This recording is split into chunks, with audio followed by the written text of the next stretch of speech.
Et bonjour à tous. Alors dans cette vidéo on continue notre découverte du logiciel Lightroom Classic CC et plus particulièrement du module développement. On va continuer de découvrir les quelques outils que nous met à disposition ce logiciel et aujourd'hui justement je voulais vous présenter l'outil de suppression des défauts donc qui se trouve ici, que vous pouvez actionner soit en cliquant directement sur l'icône, soit avec le raccourci clavier Q. Donc voilà, ça ouvre ce panneau là. Donc je vous ai, voilà, on va continuer sur cette photo que j'avais utilisée pour ma vidéo sur l'utilisation du filtre radial pour supprimer voilà ce panneau rouge. En fait c'était je crois que c'était un bâton qu'il y avait en arrière-plan. Et en plus là, du fait qu'il y ait une faible profondeur de champ, voilà, le bâton est encore plus visible. Donc voilà, on va essayer de le supprimer avec l'outil de suppression. Donc qu'est-ce que nous propose cet outil? Voilà, vous voyez qu'il n'y a pas énormément de fonctionnalités. On a 3 réglettes et 2 options, hein, dupliquer et corriger. Donc pour les réglettes, on a la taille. Alors la taille, c'est tout simple, hein. Vous voyez que sitôt que votre curseur se met sur la réglette, vous avez l'outil de suppression des défauts qui apparaît à gauche. Donc la taille c'est très simple, hein, vous la diminuez, vous l'augmentez, voilà. Vous pouvez le faire aussi directement avec la molette de votre souris.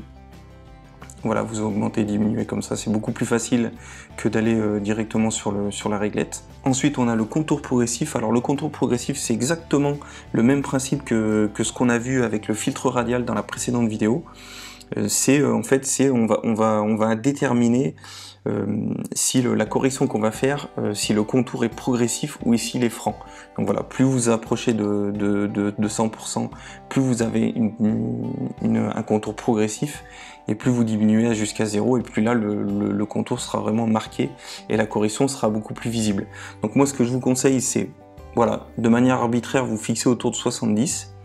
Moi voilà, d'expérience c'est plutôt la valeur que j'utilise la plupart du temps, mais c'est pas, voilà, ça sera pas systématique. À vous de faire en fonction des retouches que vous avez à faire.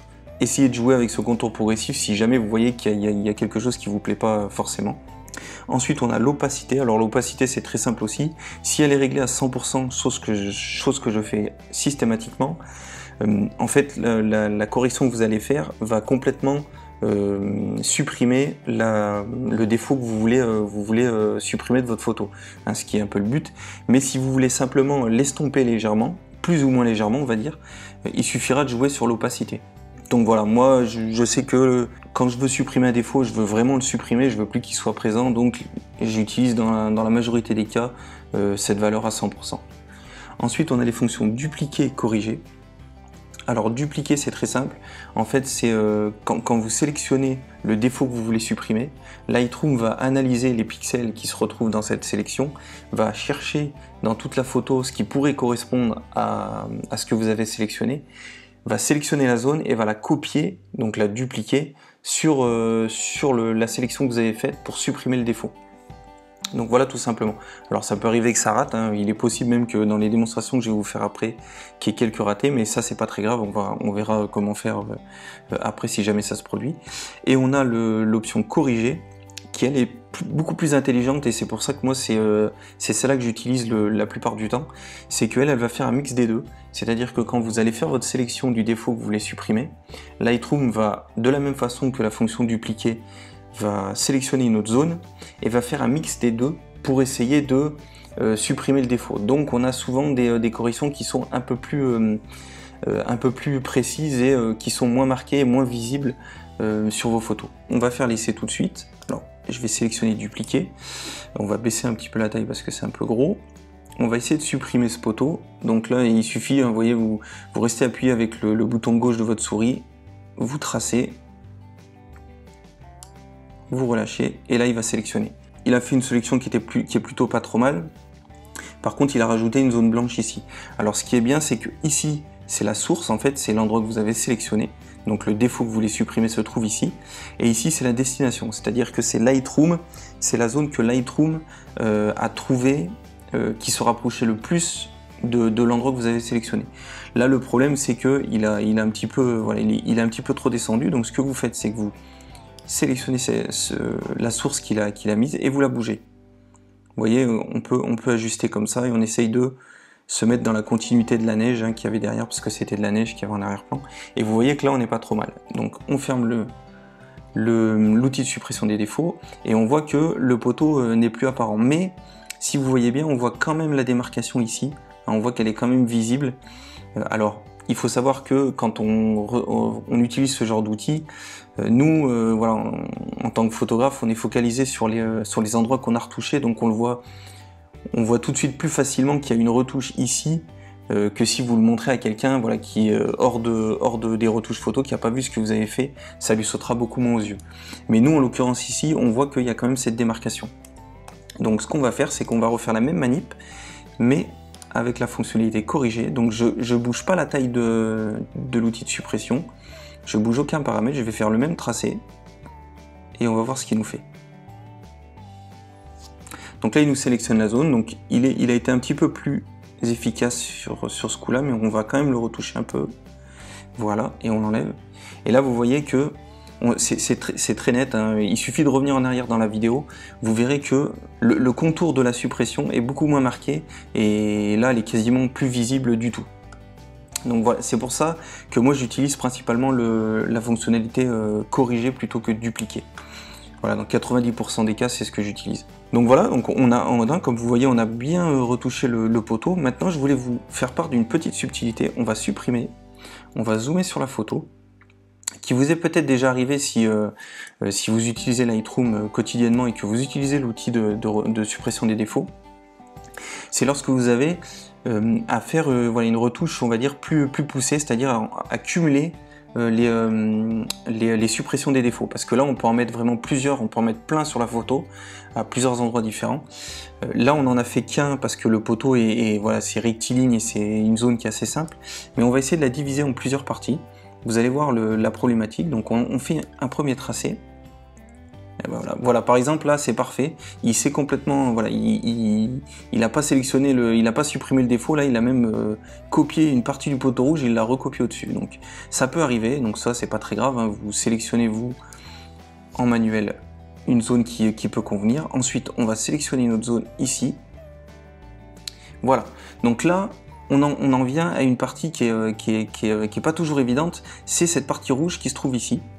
Et là malheureusement, dans l'état actuel des choses, on ne peut pas aller la retoucher, parce que si votre curseur, là vous voyez que le curseur de la souris va sélectionner la deuxième correction que j'ai faite.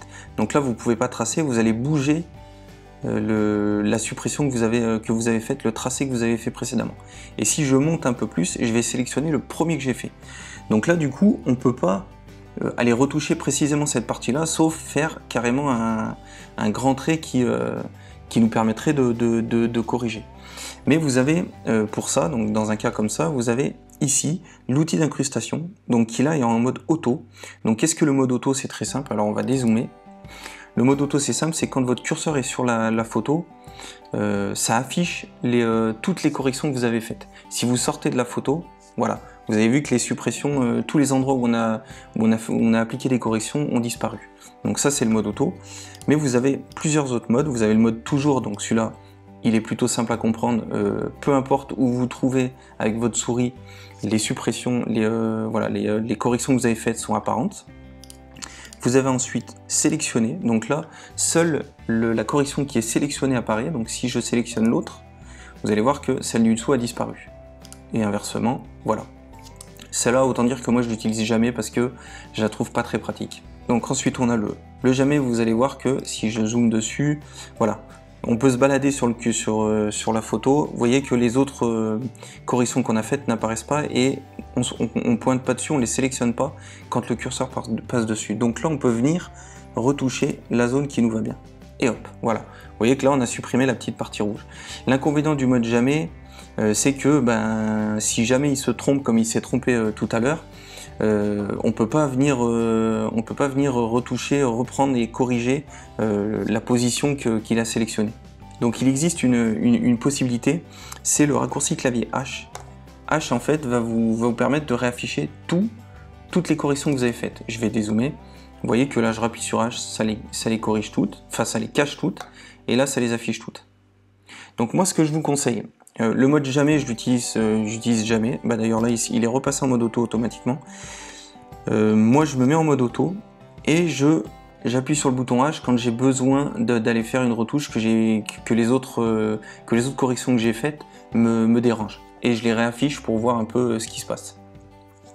Donc voilà la petite subtilité que je voulais vous partager, parce qu'il arrive souvent qu'on soit obligé de cumuler comme ça des retouches, et que voilà, y a des zones qui sont inaccessibles parce que ça sélectionne la correction d'avant ou la correction qu'on avait fait 3-4 minutes auparavant. Donc voilà, avec le bouton H et en restant sur le mode auto, vous allez pouvoir réussir à retoucher correctement vos photos.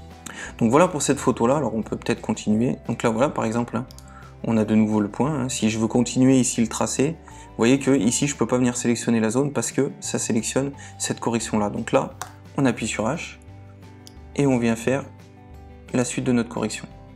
Voilà, là on dézoome tranquillement, on appuie sur H et on voit que là il est venu sélectionner ça. Donc si ça vous convient pas, on peut rebouger un peu. Et depuis tout à l'heure je bouge ce que Lightroom a sélectionné automatiquement, mais vous pouvez aussi ajuster la zone que vous avez sélectionnée vous manuellement au tracé. Vous voyez, vous pouvez aussi la bouger si vous voyez que votre sélection n'était pas très précise. Donc là voilà, on a quelque chose de plutôt pas trop mal. Alors on a encore un peu de rouge ici dans la neige, j'allais dire dans l'herbe. Hop, on appuie sur le bouton H, on fait un petit trait comme ça, et voilà. Donc là vous voyez que on est pas mal du tout. On quitte et voilà. Voilà, là le poteau est plus visible du tout, et vous voyez que la correction est vraiment pas visible à l'œil nu. C'est même moi en sachant que ici il y avait quelque chose et que j'ai appliqué une suppression des défauts, même moi j'aurais du mal à le voir vraiment précisément. Alors peut-être en zoomant vous allez voir les choses, mais là vous voyez que vous pouvez montrer à n'importe qui, personne ne se doutera qu'il y avait quelque chose à cet endroit là. Donc je voulais vous montrer une autre photo. Hop, on va faire une autre photo parce que voilà, c'est une photo, alors une photo brute, hein, il n'y a aucune retouche qui a été faite sur cette photo là, et on voit une jolie poubelle en arrière-plan qui est très moche. Donc là on va faire une petite retouche aussi, hein. Celle-là c'est juste pour vous montrer que voilà, on peut faire à peu près tout ce qu'on veut avec l'outil de suppression des défauts. Donc là vous le mettez un peu plus gros, c'est pas gênant. Ouais, bon là c'était peut-être un peu trop gros, mais bon bref, c'est pas très grave. Et encore que, c'est pas mal du tout. Donc vous voyez que là il a sélectionné la zone, et je suis plutôt satisfait de ce qu'il a fait. Donc voilà, si on dézoome, et on voit que, alors il y a un petit flou ici, mais ça c'est pas très grave. Alors ce qu'on peut faire peut-être, vous voyez, après il faut tâtonner un petit peu, hein, faites des essais, c'est peut-être le réduire un petit peu et mettre un contour un peu moins progressif. Voilà, réduire le contour progressif et on trace un peu, voilà. On refait le tracé, on a quelque chose de pas mal, on respecte, voilà, respecter la ligne d'herbe ici. Voilà, là c'est pas mal du tout. Et ensuite on peut aller jouer avec le poteau aussi, on peut supprimer le poteau. Donc on réduit un petit peu la chose. On y va. Bon là j'ai peut-être fait un petit peu large. Et encore que c'est pas mal du tout. Voilà. Donc là je vais un peu vite, hein, pour pas que ça soit trop long, que la vidéo soit trop longue, mais vous voyez, en quelques minutes, hein, vraiment c'est très rapide. Alors là il y aura encore des petits détails à faire, mais vous voyez que là visuellement, on voit pas qu'il y avait un poteau électrique ici, et puis on voit pas qu'il y avait la poubelle. Donc voilà, vous supprimez de manière très simple comme ça les petits défauts de vos photos. Ça peut être des taches dans le ciel bleu, des oiseaux qui font uniquement des points parce qu'ils sont très loin, et du coup c'est pas forcément très beau dans un ciel bleu. Donc voilà, vous les supprimez assez facilement. C'est plutôt simple à utiliser et très pratique. Donc voilà, ça sera tout pour l'outil de suppression des défauts. Moi je vous invite à vous abonner à ma chaîne, à mettre un pouce bleu si cette vidéo vous a plu, si ça vous a aidé, vous a donné quelques informations pour utiliser efficacement cet outil de suppression des défauts. N'hésitez pas également à me rejoindre sur mon groupe Facebook Apprendre la photo d'enfant. Je vous mets un lien dans la description de la vidéo. Vous demandez à rejoindre le groupe. Il y a trois petites questions que je vous pose pour en connaître un petit peu plus, hein, votre niveau en photo notamment. Qu'est-ce qui vous intéresse dans la photo d'enfant? Donc vous y répondez très rapidement, pas besoin de faire un discours monstrueux, quelques mots ça suffit, hein, c'est juste pour vous connaître un petit peu mieux. N'hésitez pas également à visiter mon blog, je vous mets un lien dans la description de la vidéo. C'est le blog Apprendre la photo d'enfant. Vous avez aussi la possibilité, si ce n'est pas déjà fait, de récupérer mon kit de voyage du photographe débutant. C'est totalement gratuit, vous avez un formulaire qui va s'afficher sur le blog. Vous me donnez votre mail et moi je vous envoie dans la foulée un email. Et ce kit de voyage, c'est un PDF en fait, c'est 14 fiches qui permettent d'éviter les 5 plus grandes frustrations du photographe débutant. Hein, vous l'imprimez, c'est fait pour être imprimé et pour être glissé dans votre sac photo et pour vous accompagner dans toutes vos sorties photo. Voilà, si vous avez des petites interrogations techniques, sur des modes de mesure de lumière, sur l'impact qu'ont l'ouverture, la vitesse, voilà, toutes ces choses un petit peu techniques, tout est résumé dans ces 14 fiches. Donc surtout n'hésitez pas à le récupérer si ça vous intéresse. Et moi je vous dis à bientôt pour une prochaine vidéo. La prochaine vidéo, ça sera aussi un tuto Lightroom dédié au pinceau de retouche, un outil que beaucoup de personnes connaissent, beaucoup de monde utilise. Moi je l'utilise aussi beaucoup pour toutes mes retouches photos. C'est très important de savoir l'utiliser et de l'utiliser efficacement parce qu'on peut vraiment être très précis dans ces retouches photos avec ce pinceau. Donc voilà, je vous le présenterai en détail dans la prochaine vidéo. Et moi je vous dis à plus et bonne retouche photo. Allez, bye bye.